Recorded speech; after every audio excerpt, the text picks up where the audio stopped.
Hi everyone and welcome to my Hades Gift GR20 guide for Season 24.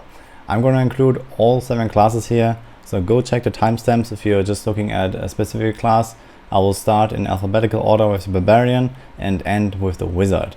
And here I want to show you just the basics of what is needed to do GR20 to get your full set. And I use the bare minimum. I have no paragons, I have no legendary gems. I just got like some random yellow items and 4 pieces of the set, and I didn't even reroll anything in the Mystic. I usually have like 200k sheet damage or something. So most of the time you will be stronger than what you're seeing here with whatever you find, with whatever legendary power you have. And there's also the ethereal items in Season 24 that will probably make this quite easy. But if you have any issues, if you have any questions, there are the defeat planners in the description. So just basic setups of what skills to use and also show you the runs here. In my opinion, the best starters next season are going to be Demon Hunter with Natalia, Monk with Uliana, and Witch Doctor with Eric here. And there are 2 classes, Wizard and Necromancer, which will probably not really use their sets, especially Wizard because they get Veers, which is not very great. And Necromancer with Dragules, which is alright but extremely squishy, so unless you get a gold drop quite early, you're probably gonna skip that too. There's also Crusader with Seek of the Light, which is really terrible for any kind of speed farming, but you can make it work just at a slow pace. And the Barbarians are somewhere in the middle with Immortal King, where you can use a Hoda build. None of these sets are really what you're looking for endgame farming, or just to farm T16 or GR90 plus in general or so. So you definitely want to get your free set and then transition to whatever is the meta as fast as possible, like God DH, Firebird Wizard, etc. Keep in mind that you might find some items that actually have huge multipliers on your way here, maybe by leveling, maybe you get something from cubing at level 1, maybe you get a big ethereal that has a nice legendary power, so you don't have to use what I'm showing here. This is mostly very bare basic builds that don't really have much, or maybe one supporting legendary item, and that's about it. So if you find anything like a Yang's recurve, or something like a 9th series satchel on the Demon Hunter, or maybe a Cypher cycle on a Necromancer, you might want to use those instead. Now let's jump into the Barbarian here. They have already seen it in the background. This is very basic. I used Hammer of the Ancients. I got the Braces of the First Men, which is an item that you very likely gamble at level 1 when you start the character, or you might have the Seismic Slam Braces, the Braces of Destruction. Either way is fine, even any other kind of multiplier item is fine. Just use Wrath of the Berserker and Call of the Ancients with the Ancients Fury rune, because that gives you resources all the time. Then the run will be very smooth sailing, just run through GR20 and it should be quite easy to just blast through. With a skill like Hammer of the Ancients, you don't really have to worry about much. You just want to keep your resources high, which will happen from Furious Charge and from your Call of the Ancients, and you can just like run around and one-shot stuff. You definitely want to farm on difficulty where you can comfortably kill elites in like 2-3 hits or so, so you don't really want to waste a lot of time on them. So here with the full set and just like 2 supporting items like the Gavel of Judgment and Braces of the First Men, and I also put in a Band of Might, which is also quite easy to gamble on a level 1 Barbarian. You will be fine at least on Torment 10, and then you can easily transition higher and higher once you get a few more items. Next up is the Crusader. They get Seeker of the Light, which is the Hammered set, which is kind of okay but not really great, especially to start with low cooldown values and low resource cost reduction and no Crimson and all that. It can feel quite clunky. I used one supporting item here, which is the Hammer Gemmers, so you don't really have a lot of damage with just the 4-piece set, because there's not really much in there. You just get cooldown reduction for your Falling Sword and your Provoke, both of which don't really help you all that much without some damage. So you want to make sure that you get something for this, and if you have any other strong legendary item for Crusader, you might want to use that instead to get your GR20 done and get your full set. But in general, if you have this, you want to jump into a pack of enemies, you want to knock them up with the Falling Sword, that procs the Hammer Gemmers, and like this you will be able to deal a lot of damage. And then you use Provoke as much as possible to gain resources back. You can also use Shield Glare. There is a rune that gives you more resources when you hit enemies with Shield Glare, so you might want to use that as well, just so you can spam more hammers. Other than that, it's quite easy. You have decent damage reduction, and you will be fine just looking for the big packs. Once you have the full set, the main problem here is toughness. So you don't really have a lot of toughness because it's a Crusader and you don't really get much even though they wear this big shield. So you want to make sure you have Iron Skin in your setup, you want to have a lot of cooldown reduction, you want to have Accurate's Champion with the Prophet Rune, just so you can kind of survive a bit, and you also want to have the cheat death with Indestructible. The playstyle is the same as I just described. You jump into enemies, and once you have a few more of the supporting legendaries like Johanna's Argument, Faithful Memory, you will be fine. Make sure you go for a gold drop as fast as possible and then transition to Heaven's Fury or Fist of the Heavens as fast as possible with the beta set, so you can actually easily speed farm T16 and beyond. Here's the Demon Hunter. They get Natalia's Vengeance, which is actually fairly decent. So this set works kind of on its own already, you don't really need anything, but I also added the Fan of Knives from Lord Greenstone's Fan. So when you start a Demon Hunter at level 1, you will upgrade a dagger in the cube, and you have a 50-50 chance to get Lord Greenstone or Kali's Point. There are only two options.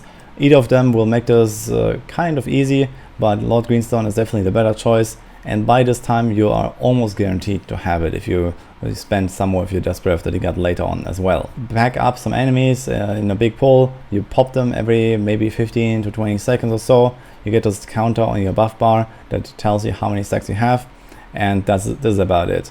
You don't really have to worry too much about your Rain of Vengeance itself. You can use it for killing off some small trash here and there, but it doesn't do all that much damage. But it can be fine with just Rain of Vengeance and nothing else as well. Essentially, you play this a little bit like the God DH. You strafe around, you use the generators as much as possible to get your resources back, to get your Rain of Vengeance resets, you pull enemies together, and it's quite smooth sailing with this setup. Once you have the full set, you want to jump straight into Torment 10 or higher. It should not really be a big issue. Just be a bit careful with your toughness, so if you don't have something like Wraps of Clarity or an Elusive Ring already, you might be quite squishy, but Wraps of Clarity are rather easy to gamble, especially on a low level Demon Hunter, so you could make a level 1 character and gamble them there, because I think this is actually the only option at level 1, and then you have a similar playstyle. You activate Rain of Vengeance and you Fan of Knives stuff to death, but it's not really that great. So the second and much better option is to just go straight for the God DH here. So you want to gamble quivers as much as possible to get the 9th series satchel, which is the Hanging Arrow quiver, and that item together with Hunter's Wrath will already easily carry you for Torment 10, and you can essentially play like a manual version of the God DH until you actually get the God DH. You can also try to get a Ring of Royal Grandeur. Then you just need 3 pieces of the God set and you can do the N6 God 4 combo, which is essentially God DH just a little bit weaker, and then you can eventually transition to the full setup. So here's the Monk. This one is fairly easy. You get Uliana 4-piece, which gives a lot of damage to your 7-sided strike, so you have pretty high single target damage in the setup. And you can also apply Exploding Palms with just your generators. So you want to have Exploding Palm on your bar with a Cold Rune, Impending Doom, and this one gives it massive weapon damage when the enemies die and explode. So you want to look for these kind of decently sized pulls, apply the generators, and then you want to pop it with 7-sided strike, sustained attack. You want to roll as much cooldown reduction as possible, but it is not really needed for GR20, but afterwards when you have the full set, you definitely want to go for a lot of that, just to smooth out the farming a bit. This run here doesn't use any supporting legendaries. It is quite powerful on its own. You can easily blast elites, you can easily blast trash. You just need to get one of them to die and start the chain reaction. So quite simple. Once you have the full set, you want to go for the supporting legendaries. It is definitely fine to farm with Orianas in T16 and higher. So here I started with Torment 11 and I just had 2 supporting items or 3. So I had the Flow of Eternity and the Fist of Astarask and I think the Gangdo gear. So these are like the main Oriana items. There's also Madstone, which helps you with the speed farming, and also Ingeum, which is kind of like the icing on the cake to really speed it up. And like this, you should be able to easily go Torment 16 already once you have the whole thing, and you can do them quite fast, quite quickly as soon as you get those items. And from there, you can go either for the new inner set that has been reworked for Season 24, or you go for Patterns of Justice, which is always extremely nice. So here's a Necromancer. I used a level 20 LOD gem for this. So you can just run a few GRs and level it a few times. And I had 5 random legendaries equipped that didn't give me any special effect. This is not even using the Corpse Explosion gloves, which you can get extremely easily when you gamble at level 1 on Necromancer, because this is the only option. So a few hundred blood shards will essentially guarantee them, and you can just stick them in the cube and you're gonna do a lot more damage. But this already works fine. You just try to cast Corpse Explosion as much as possible to kind of like chain corpses from one to another, and you have the Corpse Spider rune that seeks out enemies, and this will actually destroy stuff. If you get 1 or 2 supporting items for this, you can easily blast much higher than this, and it will be quite easy run here. You just need to be careful because you might be a bit squishy, so make sure you take a proc, make sure you stay back a little bit. You can also include something like the Golem with the Corpses rune, so you can use the Golem and spawn more corpses, so you can do Corpse Explosion, or you use your mages with Singularity just to deal a lot of single target damage here and there. Once you have the full set, which is Dragoons, you want to play a similar setup, but mostly focusing on Corpse Explosion here. So the Singularity mages, unless you get something like the Circle of Naluge, are not really that great in that case, and I would just suggest to go with this here. So you want to produce corpses all the time with your Land of the Dead and your Golem. Make sure you stack a lot of cooldown reduction and go for a gold wrap as early as possible, because this setup is squishy as hell, and without gold wrap you will die very easily. There's no damage reduction on this.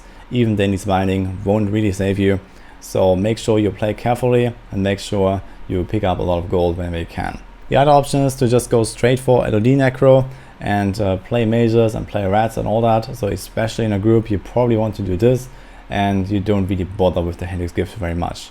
Here's the Witch Doctor. They get Haedrig here, which is actually a fairly decent tier 16 farming build once you have the full setup with Fire Bats and Locust Storm. Especially by being boosted from the Ethereals, you can make this really fast to the point where it will maybe even become the best tier 16 build the class has to offer. So here I play a build with just mostly focused around dots. So we have Locust Storm, Piranhas, we have the Gargantuan for some extra damage, we have the Spider from the Haedrig here set that does a lot of single target damage. So you mostly just want to dot everything up and let it slowly die, and it will be quite easy. So there are no supporting legendaries on this setup, and it will be fine for GR20 with just this. And you also survive very easily because you have nice damage reduction on a set, and you also have lots of life regen on a set. So this will be quite the walk in the park. Not necessarily very fast, but it works on GR20, and if you have any kind of big damage multiplier, you can just stick it in there, maybe throw out the Gargantuan or something, and you can use whatever skill to speed this up a little bit. Once you have the full Haedrig here set, you want to get the Fire Bats items as fast as possible. So this is a Staff of Sheer of Terror and the Bakuli Jungle Wraps.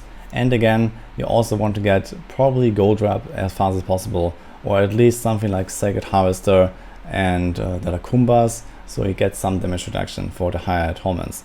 Because again, you kind of want to get close to the enemies, you want to channel the Fire Bats for a second or two next to elites, so you have to get in there, you have to survive a little bit, but the damage is very high, and you can easily go all the way to like torment 12, 13 or so with just the bare items and basically no other stuff like paragons or gems or anything. Just make sure you activate your hacks every 10 seconds, because this gives you your damage reduction buff from the 4-piece bonus and the life regeneration. So you want to have this. Keep up your other buffs like the Perenado. When you get the Ring of Emptiness, you want to use that with Locust Swarm to apply the debuff, and you will instantly pop all the elites quite easily. And lastly, here's the Wizard. So again, this is an LOD build because you get Veers, and Veers doesn't really work well until you have the whole setup, which is with Chantodo, with a lot of cooldown, with Fazula and the Swarmy. So you need a lot of extra stuff to actually make any kind of Veers build work. And before that, it just doesn't really cut it. So here I went with Frozen Orb, LOD, level 20 gem, and I have 5 random legendaries that don't give me anything. So the requirements are fairly low, and you can just blast through GR20 here. So what you need to know about Frozen Orb is you want to throw it at exactly 40 yards distance, which is the explosion distance of the orb. And like this you will deal the most damage. So at least try to maybe black hole enemies into one spot and then go to exactly the right distance, so you can have your Frozen Orbs explode exactly on a target. This is especially important later on once you do like a full Frozen Orb setup with the Unstable Scepter, which doubles the final explosion. Other than that, focus on resource cost reduction. We have Familiar Arcanoid here for extra resources, and we have a few shields like Magic Weapon Deflection. You have some generator with the electrocute just to get a bit of resources and pull stuff, and you teleport around, you throw frozen orbs. Really straightforward build, and it works quite easily. You don't really want to go for the 6-piece set, as I just mentioned, because it is quite clunky, and these days it doesn't really work well for farming anymore because of the teleport animation changes from season 23 that kind of messed up Veers, and it's rubber banding all the time and kind of clunky, and again needs so many items to actually make that setup work that it's not really worth it to begin with. So just sticking to Frozen Orb is totally fine, or whatever other skill you might find some big legendary items for. Theoretically can run Twisters as well or something like that. And here we have Unstable Scepter, Wizard Spike and a Triumvirate. So I still have the level 20 LOD gem, which is extremely low at this point, and you can easily go much higher torments if you level that gem a little bit more or equip some more legendary items. But you see the damage is very nice, very easy. It's one of the better T16 farming builds later on Wizard, and definitely quite easy.